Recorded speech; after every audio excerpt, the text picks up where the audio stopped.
Some people are inherently selfish and they struggle with it because they think it's bad. Some people are absolutely selfless and they see it as tremendously noble, but when they deliver on it on too big of an extreme, they create subconscious resentment to everyone that they're bringing value to, and then it manifests in vulnerabilities later down the line. If you are able to actually understand selfish and selfless behavior and find balance within both of those for yourself, you can start creating an incredible mental framework to be able to navigate the world. If everybody was able to bleed a little more selfless, if they were definingly selfish, and for the selfless people, if they weren't so noble on paper and could understand that they need to be selfish to themselves to be able to be selfless, we could have a much happier world. It's a big one.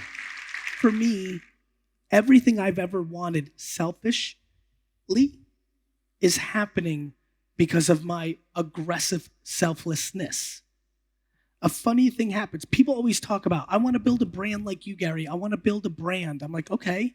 They're like, I want to build a community.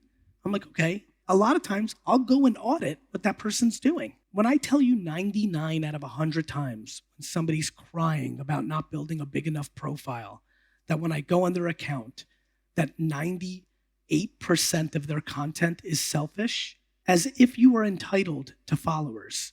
As if you're entitled to people buying your shit. As if you're entitled to likes. Just by existence, just by posting, you should be getting it. The entitlement in our society is extraordinary. The accountability is equally extraordinary in the negative. The sheer lack of accountability in the human race today is staggering. We are so good at telling everybody and the world what's wrong with everybody else besides ourselves. We love to point fingers. We hate a fucking thumb. There is nothing more obvious to me than that happiness starts with accountability. My life is happy because I think everything in my life is my fault. All of it. It is the most liberating truth of all time. Of course, I'm logically understanding that there's other people, that there's other variables, that there's things I don't control, but I'm completely in control to what I do. How many people here have employees? Raise your hand. Here's my favorite one about people that employ people. They're the boss. They have employees. They sit around and complain about their employees 24/7 or often, and they're in control of firing them. By the way, you know what was the best part of that line? None of the bosses wanted to clap. We suck currently at accountability. We suck at it. And for a lot of people here, it's the answer to the trivia question. When you actually understand it, it's actually fundamentally true. You are capable of doing anything. You are capable of firing your employees. You are capable of breaking up in your relationship. You are capable of moving to another town, another country. You are capable of selling your home and downgrading your home to a smaller home so you're always not tight on money. You are capable of all of it. But we don't like that. We like to blame all our problems. Facebook, the algorithm, and the dictators are not impacting your day-to-day anywhere close to what you've decided your lack of accountability is dictating. This is a very focal point of the conversation.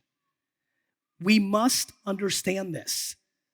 Everything you talk about, gratitude, empathy, kindness, all things that I live on, they all come from me thinking everything's my fault.